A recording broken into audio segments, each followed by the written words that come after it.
In Jane McGonigal's Reality is Broken, she defines a game as an activity that must have the 4 key characteristics of goals, rules, feedbacks, and voluntary participation. Despite this being such a broad definition, it misses an entire genre of game. A game genre that completely removes the goals of games to act as a tool for players to create. And this would be the genre of sandbox games. In the article, Exploratory Play in Simulation Sandbox Games, a review of what we know about why players act crazy, by Tornqvist.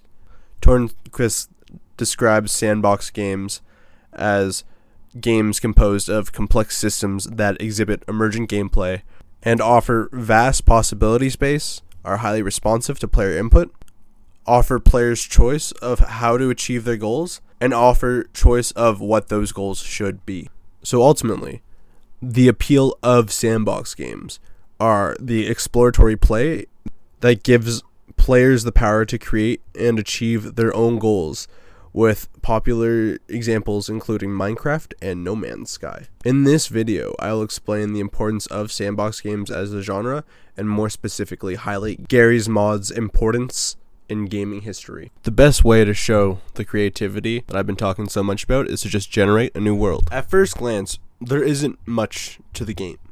We see an almost empty landscape and have a very limited selection of resources, all from Half-Life 2, another Valve game. But this is where the beauty of the game begins, because this is our blank canvas. As implied from the name, the game is meant to be modified and customized to have a limitless potential, and has developer-supported and community-made mods that allow for creativity and exploratory play that has resulted in countless models, vehicles, game modes, and more, all on the official Steam Workshop.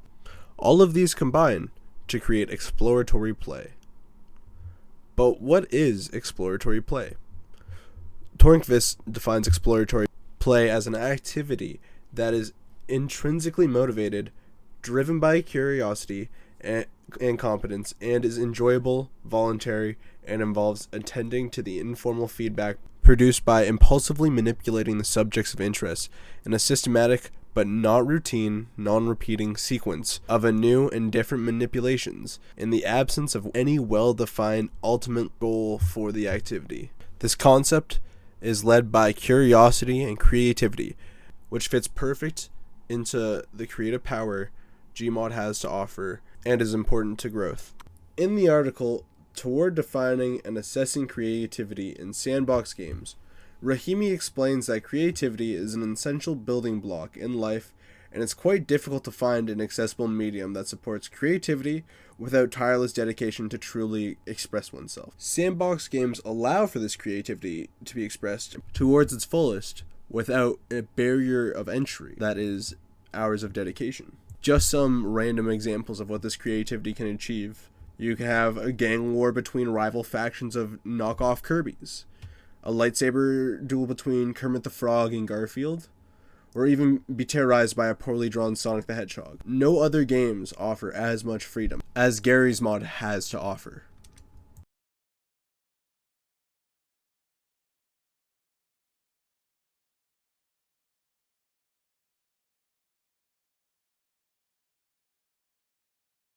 This limitless creativity has also allowed for the creation of servers that are dedicated to single purposes.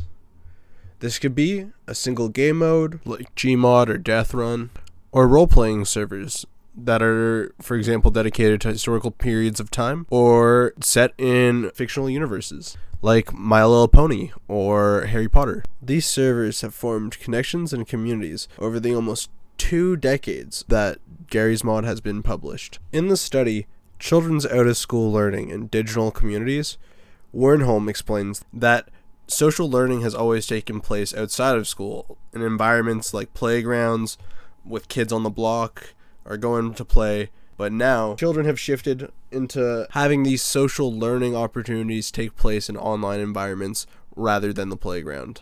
These new online communities are important because they allow social interaction for kids to learn from experience in doing, to socially learn belonging, and other skills from community learning, like learning how to struggle through a problem in a game, and learning performance skills. This sense of online community has become more prominent after the pandemic especially, but ultimately it has its roots tied in video games, with forums and boards that have been on the gmod community once again for almost 2 decades.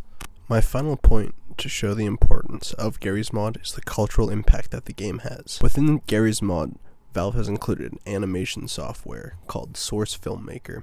This software gives the tools for players to fully animate videos using any asset that is found within Garry's Mod. This tool has created countless videos on the internet, with the most recent viral trend being Skibidi Toilet. Skibidi Toilet is a viral singing trend with a head that spreads out of a toilet that has become one of the top trends on YouTube. It's so big I have actually found an academically peer-reviewed article that's in the description, because I am blown away by this trend and cannot fully describe it. In conclusion, for these 3 reasons, I believe Garry's Mod is historically significant in gaming's history. All sources will be linked within the description below.